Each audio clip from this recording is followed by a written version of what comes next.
Years ago, they could have stopped what they were doing with technology that I believe is available, but it's being hidden from most of the world. But the technology that they're using right now in their psychological warfare against the American people includes a total control of most of the mainstream media. They're not telling us the truth about Fukushima. They're not telling us the truth about the destruction of the ability to grow food out here in California, which was one of the largest food producing states in the world. But we do have evidence that they've been using chemtrails and HAARP to stop the rainfall in California so that they can confiscate millions of acres of farmland for pennies on the dollar because they're destroying the farmers.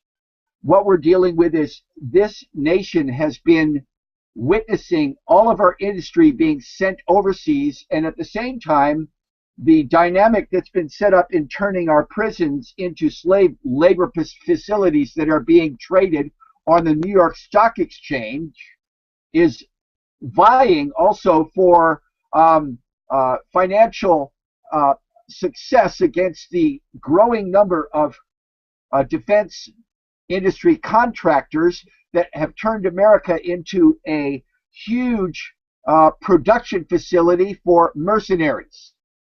The people that are out there murdering other people in the name of America because they're carrying our flag on their shoulder are not real Americans. So what is it?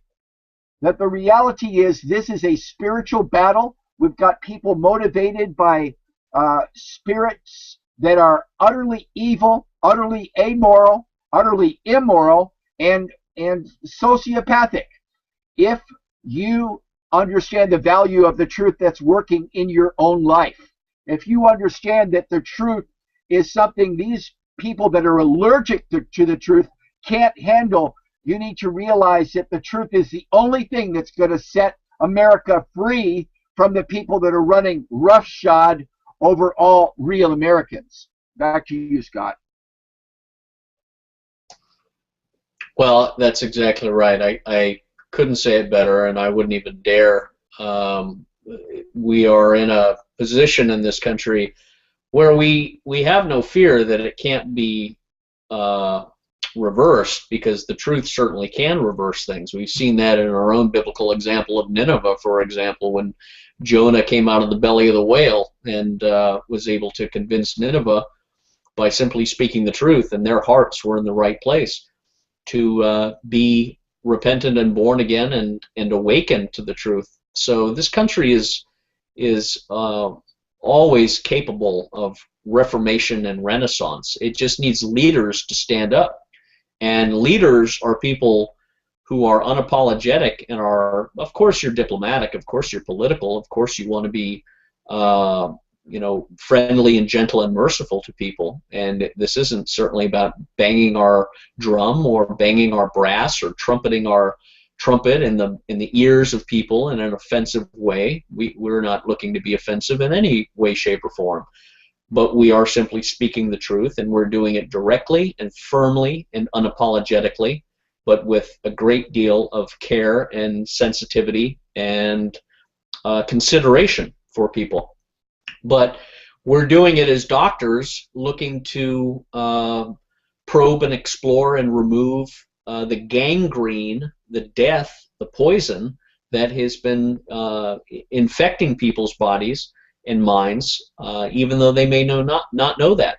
So some of this may be painful to hear. Some of it may be controversial. Some of it may be offensive, and that's a natural reaction. An example of that, of course, is something that we've been discussing recently on Veterans Truth Network, the program that we do for military vets and former military members, in analyzing and discussing the 9/11 attacks, the September 11th, 2001 attacks, the false flags of those attacks, the obvious conspiracy and the obvious setup and the obvious internally planned and managed attacks of that day are probably the most offensive betrayal against U.S. military members and citizens, but particularly military members, since the dawn of the United States of America. This was the greatest false flag betrayal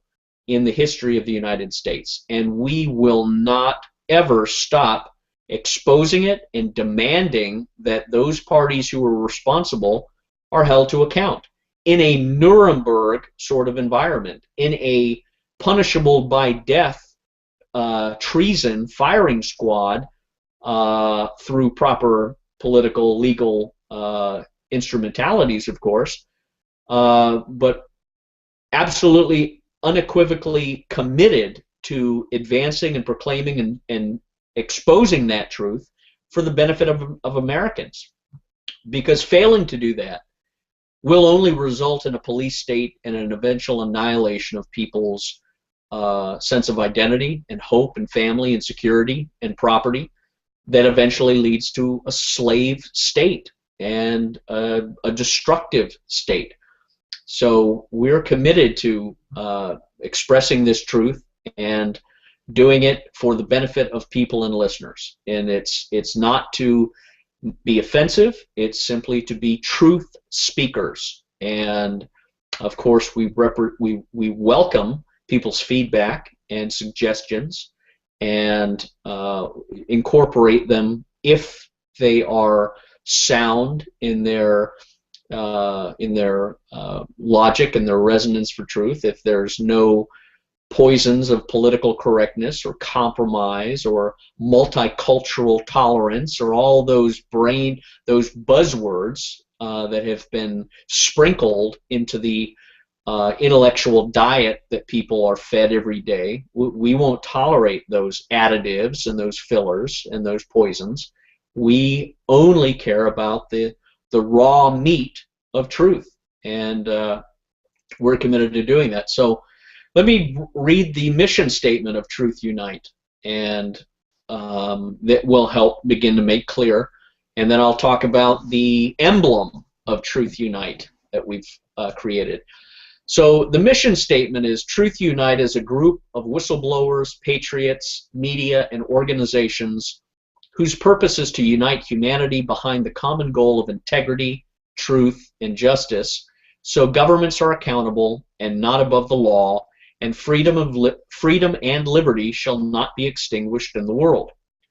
About us: we are uniting with American and international partners, politicians, media, and truth-loving citizens who cherish freedom and believe humanity is safest when we are united in our hope and dreams for a peaceful and prosperous future. We extend the hand of friendship to all humanity and respect all peoples and nations and their right to live in peace and without war or economic extortion or cultural domination. We believe people have a right to honest and honorable political and military leaders, and that citizens are the masters of their government, not its slaves. To ensure this, we dedicate ourselves to proclaim the truth about people, stories, and issues that both American and foreign citizens must know about and understand in order to protect themselves, their families, and their freedoms. We will fearlessly expose any and all cover-up, corruptions, and deceptions which are attacking and harming Americans and foreign citizens in order to defend them. We hold freedom, family, and honor to be sacred, and truth as the sword and shield all good humanity can unite around. And to these ends, we pledge our lives, our fortunes, and our sacred honor. So that was the mission statement about us that we formed, and it was it took a lot of time to really digest what we are about, what we're looking to do, and I think the words are very clear. It's about protecting people and protecting them through the truth and honor, and protecting their families, and exposing any wrongdoing or attempting to destroy governments or anything that's disruptive. And the emblem that we've created is a sword behind a shield, and the shield has 5 emblems on them. And I'll go through real quick what they are so people can really understand them, and hopefully this serves as a rallying cry. And it starts off with, on the shield in the upper left-hand corner, there's a hand, the hand that writes, with the quill, with the pen, with the typewriter, with the computer. But there is a hand writing, expressing the heartbeat of liberty, embracing the love of truth, and impregnating minds with wisdom.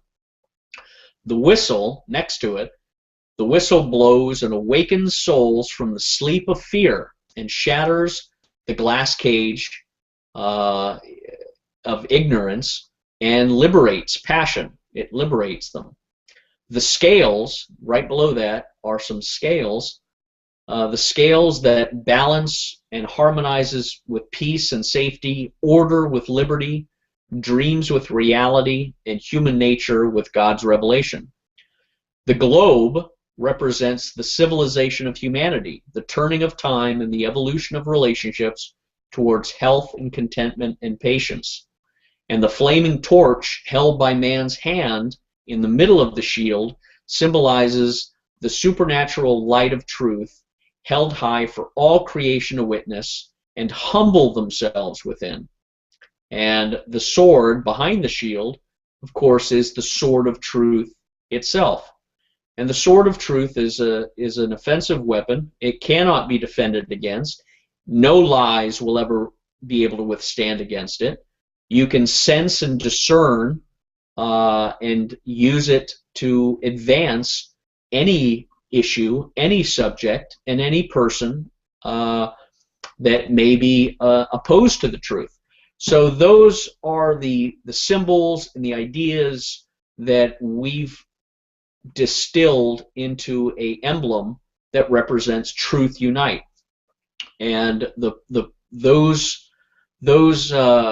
those variables, those pictures, those images, those dynamics are what we are looking to inculcate and inspire and train people in the ability to do, to be able to write, to be able to clearly think and express those thoughts in pen and email and typewriter and in computer, and express those thoughts for the purposes of communicating them to their family, to their communities, to their churches, to their politicians, to their media people.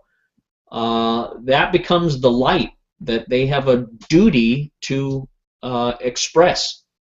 And the whistle is for blowing the whistle loudly. And we've been doing that as living whistleblowers, as Mike, you wisely identified before.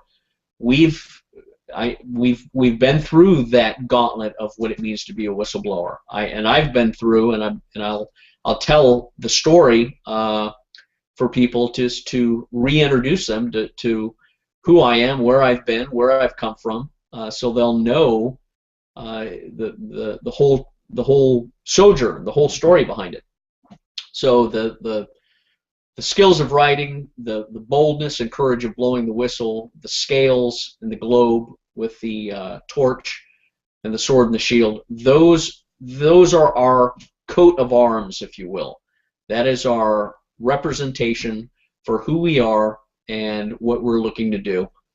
So, Michael, I'll hand it over to you and let you talk a little bit about that. Thanks, Scott. The thing that makes a man responsible is what he holds as a treasure in his heart.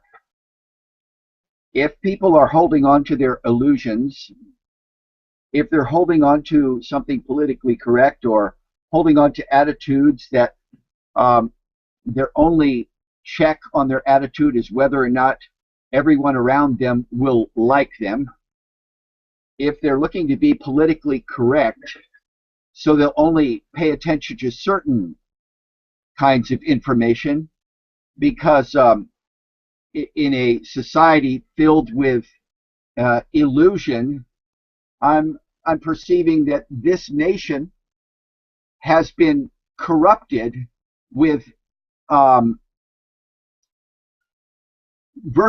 a virtual reality. We are so entertained with illusions. We live, it seems, from one movie to the next, from one television program to the next, not actually paying attention to the incredibly devastating impact that the powers that be are using in this nation and directing against literally tens of millions of innocent people around the world. If you are only a virtual American, then this won't matter to you. But if you're a real American and you understand that when you pledged allegiance to a flag looking for liberty and justice for all, it wasn't just for Americans. People that are being exercised in spiritual truth so that they understand that if we're not willing to tell our neighbor that we are all being deceived, then we're actually being complicit, because the truth then seems to be too inconvenient. You don't want to let people know that in their name, in our name, America is being used by the New World Order. I want to be right up front. I call it the noxious worldly odor. The stench of death and treason is spreading across the world at this moment, using the structures of the military-industrial complex, the military, chemical, medical industrial complex, so that we're willing to spread death-dealing vaccinations in the name of the New World Order, noxious worldly odor, because America has been turned into a factory producing international death and genocide. But let's not forget, in Vietnam we had the Golden Triangle. We had the CIA and other agencies going in there and pulling out tens of thousands of pounds of heroin and opium. Well, now we've got another Golden Triangle in the middle of Afghanistan, so we're fueling the underground mafioso CIA Mossad channels for bringing drugs into all the nations in the world, creating dependencies, using the black market to subvert and corrupt the lives of tens of millions of people. Only, Scott, you found out when they sent you to a halfway house an amazing truth, and I want you to tell people about the truth you found out. Yeah, that's a very good segue, because when I raise my finger, I want to jump in there. You just exposed something that not many Americans really know about. First of all, a lot of them do, but many don't, and that is the U.S. CIA Mossad intelligence apparatus operations of running drugs into this country from South America beyond, and now in Afghanistan with the opium fields.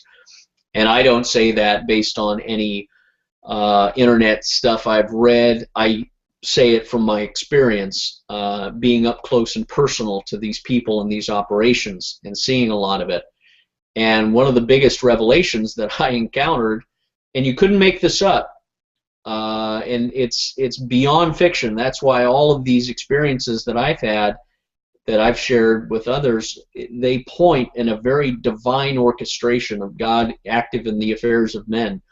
Because I'll just touch briefly, when I was illegally imprisoned as a whistleblower, as a military officer doing his duty, exposing the terrorist finance operations and networks to Swiss banks and international banks, and a lot of corruption that was connected to Dov Zakheim and Booz Allen Hamilton, Union Bank of Switzerland, HSBC, Credit Suisse, and all these Gulf nations, Qatar, Kuwait, Oman, Saudi Arabia, United Arab Emirates, all of the Gulf Sunni, Wahhabi, Salafist countries and regimes and kingdoms. When I started discovering a lot of that material and writing reports and making briefings and going to top-level colonels and generals and presenting my material as a soldier, as an officer, they yanked me off stage and threw me into a federal prison on a housing form that they said I had filled out improperly. They called that a false statement. And they were able to take this into a Florida courtroom, a civil court, a civilian court, and charge me Now, I never fought. I never spoke. I thought it was a military training exercise. I thought they were testing me, and I was, again, putting my country first and not speaking out about a lot of this because I couldn't believe that it was happening. And I thought it was all going to go away. I thought it was a test. I didn't discover till later that it was not. But here's the whole point. When they illegally threw me into a federal prison, and I'll skip a lot of the stuff in the middle and come back to that later, but when I was in prison and I was fighting tooth and nail trying to get out, trying to get the military, trying to get the Congress to look into this case, to examine me, what had happened to me, because what happened to me happened to every single military person who serves in uniform. And it happens to every American citizen, but in particular to the military guys. Because if they got away with doing to me what they did, they could do it to anyone. And that was why I was trying to get it out. But that was a long battle, and it's still ongoing. And the courts are still open to be forced to look at all of this, which I'm anticipating happening. But when they had to release me from prison, they sent me to a halfway house. And I was sent to this halfway house in Oakland. The first time in the history of the United States this has ever been done, by the way. Most of the people who are sent to halfway houses have been in prison for 25, 30 years. But for some reason, I was able to get out, and instead of like waiting an extra 5 months, I was able to circumvent that waiting period and get right out to a halfway house. So they didn't know who they were getting. But when I got out there, they were forcing inmates to go through these training education classes. And one of the classes that they were training inmates in was called Deep Black. And I've got the syllabus, and I've sent it up into the courts and sent it up to members of Congress.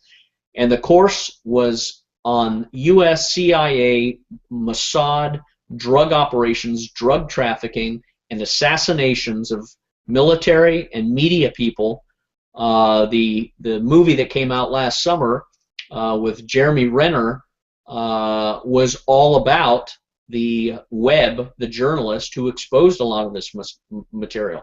Well, this class taught this syllabus. It taught David Guyat's presentation from 1998 that the CIA and Mossad have been working together and killing people and running drug operations for the last 50 years.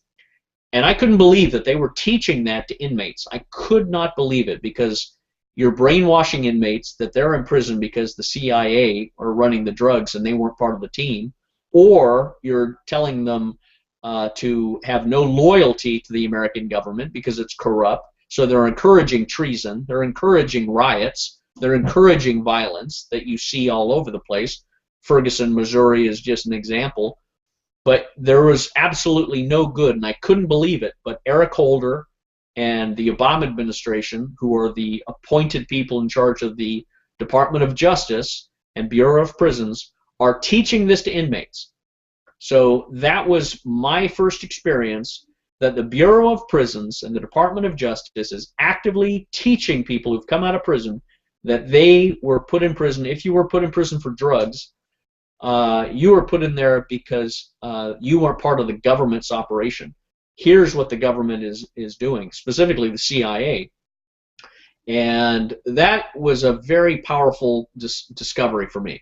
So that's gone down to the Florida court, Judge Virginia Hernandez Covington, who illegally prosecuted me, who illegally allowed me to go into the court, and for the first time in the history of the United States, charge a military officer for filling out a military housing form in the performance of his duty. For the first time, they've taken that and made it a federal civilian false statement charge, and got away with it.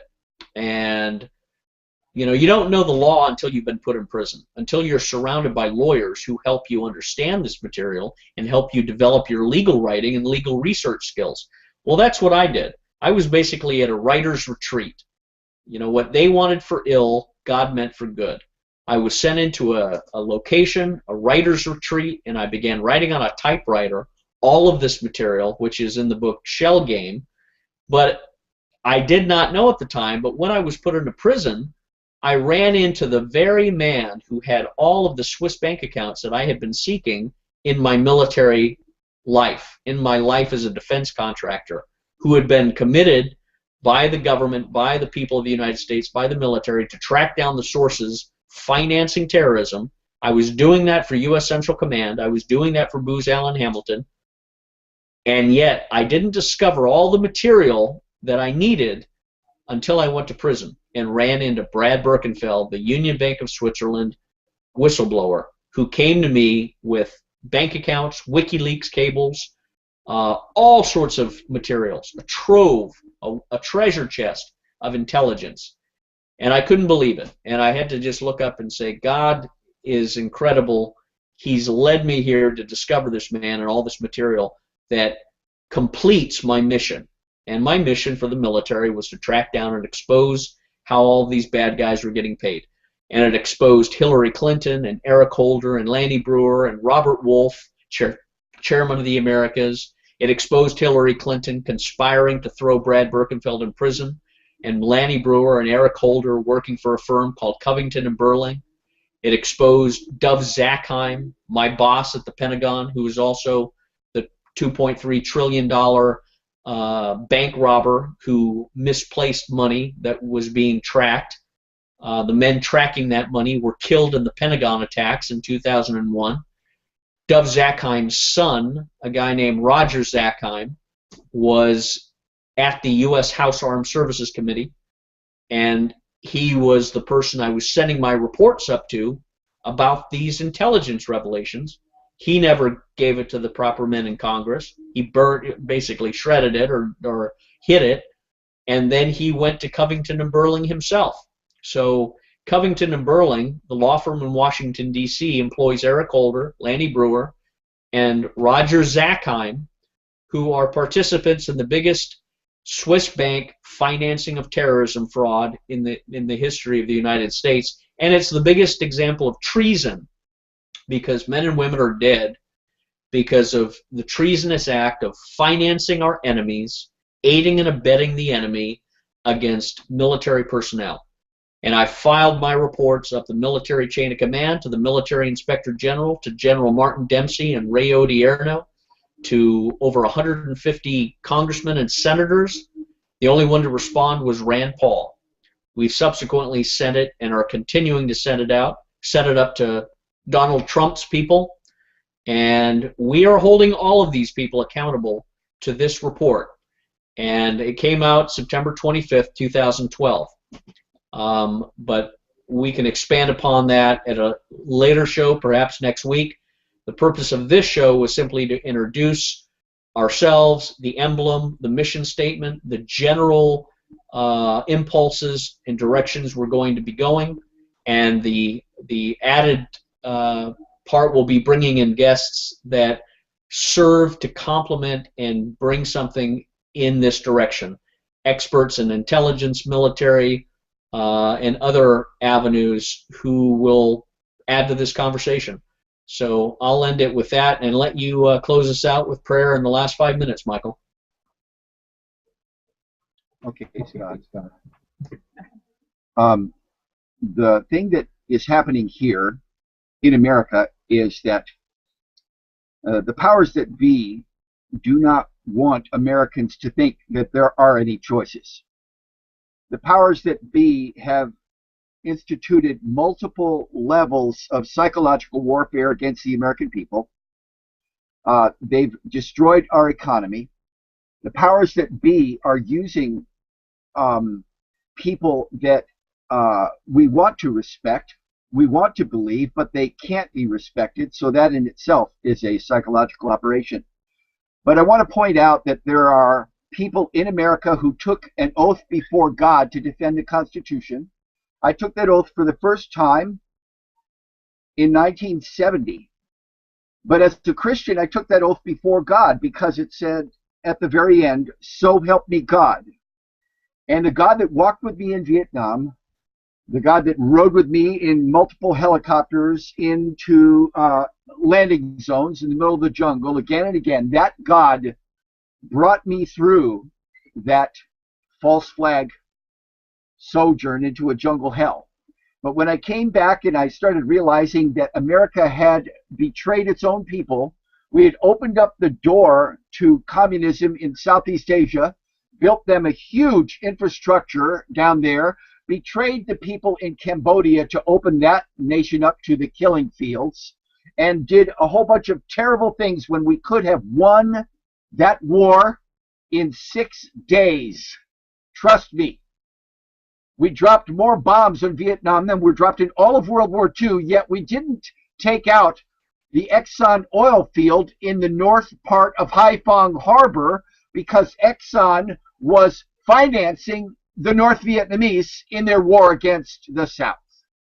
When I began to understand treason had taken place because Kennedy was going to pull us out of Vietnam, and shortly before those orders were actually sent out there, the military-industrial complex and the mafia and the people that wanted a war in Vietnam assassinated him.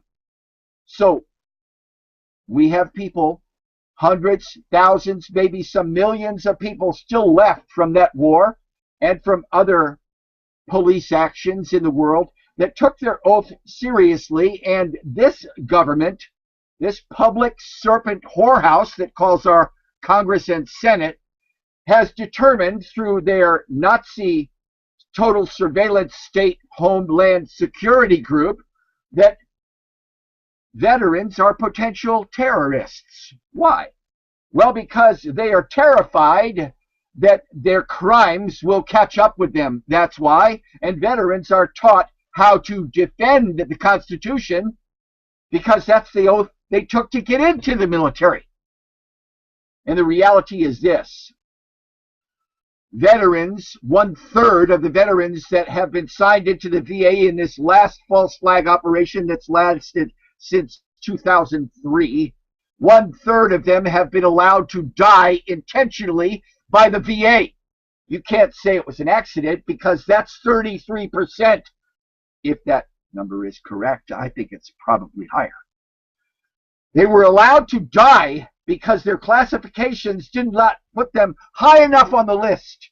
It sounds to me like a death panel. It sounds to me like triage because they wanted to get rid of people that they allowed to be wounded and destroyed and blown up, but they didn't want to care for them because it was a financial decision, wasn't it?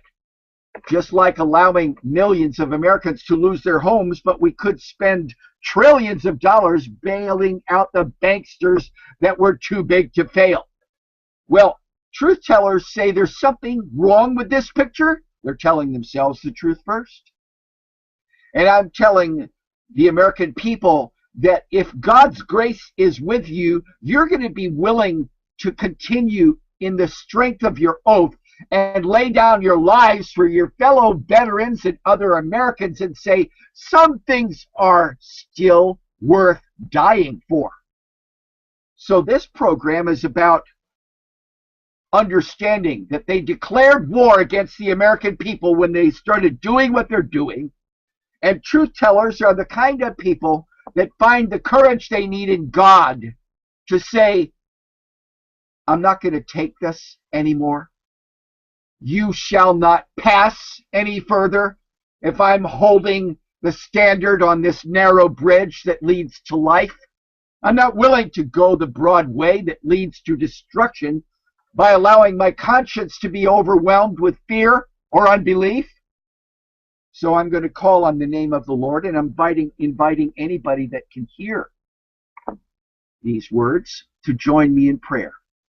Heavenly Father, you're the one that allows us to go through the valley of the shadow of death, and you're the one that says to us, we will not be afraid because you're with us, and your rod and your staff, they comfort us. We pray, set a table before us in the presence of our enemies and anoint our heads with oil. Make our cups to overflow. And we're trusting you, Lord, that goodness and mercy will follow us all the rest of the days of our life. We'll dwell in your house forever. Amen.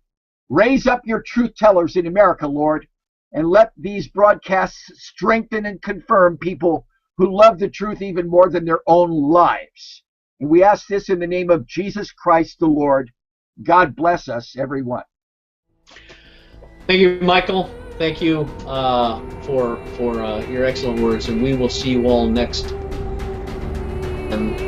on Wednesday. God bless you. Thank you.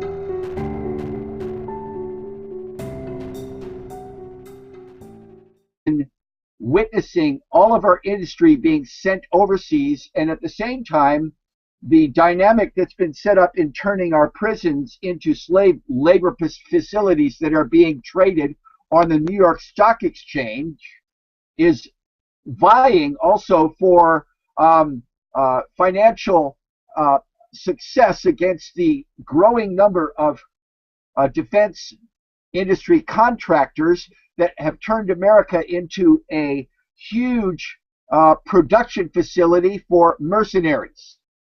The people that are out there murdering other people in the name of America because they're carrying our flag on their shoulder are not real Americans. So what is it? That the reality is this is a spiritual battle. We've got people motivated by spirits that are utterly evil, utterly amoral, utterly immoral, and sociopathic. If you understand the value of the truth that's working in your own life, if you understand that the truth is something these people that are allergic to the truth can't handle, you need to realize that the truth is the only thing that's going to set America free from the people that are running roughshod over all.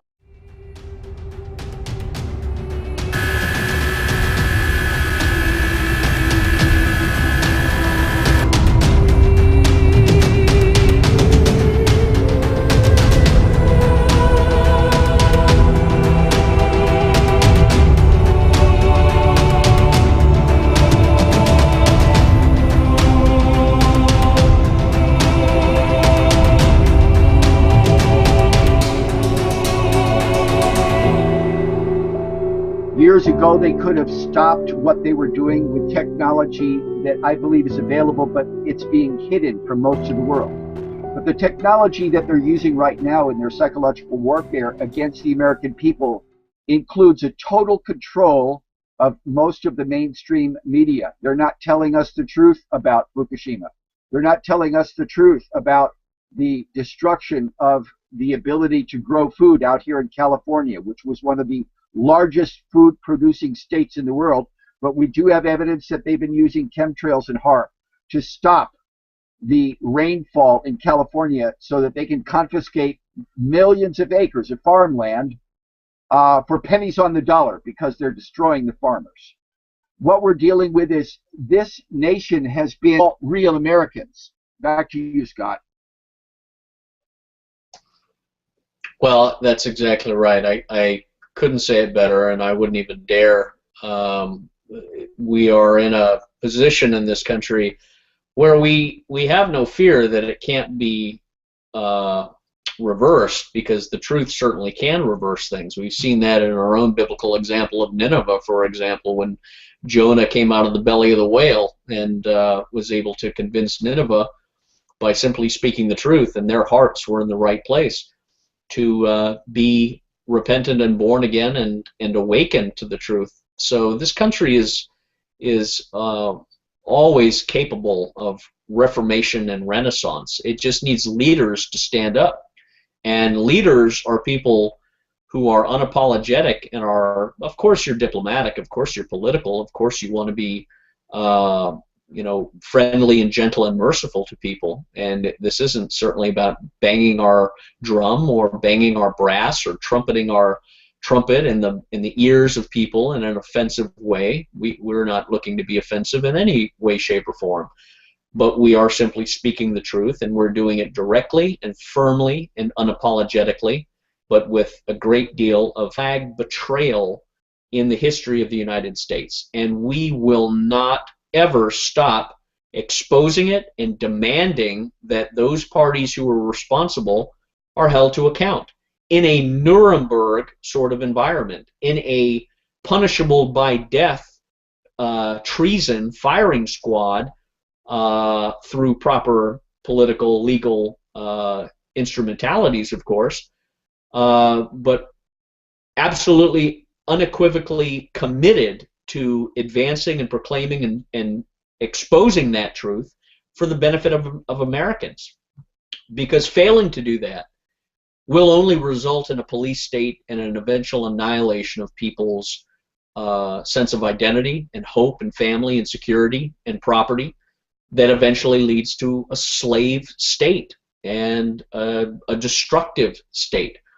So we're committed to expressing this truth and doing it for the benefit of people and listeners. And it's not to be offensive, it's simply to be truth speakers. And of course we welcome people's feedback and suggestions and incorporate them if care and sensitivity and consideration for people.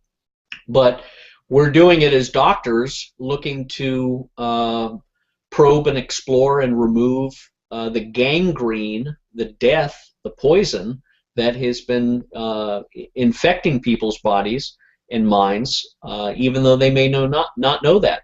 So some of this may be painful to hear. Some of it may be controversial. Some of it may be offensive, and that's a natural reaction. An example of that, of course, is something that we've been discussing recently on Veterans Truth Network, the program that we do for military vets and former military members in analyzing and discussing the 9/11 attacks, the September 11th, 2001 attacks, the false flags of those attacks, the obvious conspiracy and the obvious setup and the obvious internally planned and managed attacks of that day are probably the most offensive betrayal against U.S. military members and citizens, but particularly military members, since the dawn of the United States of America. This was the greatest false flag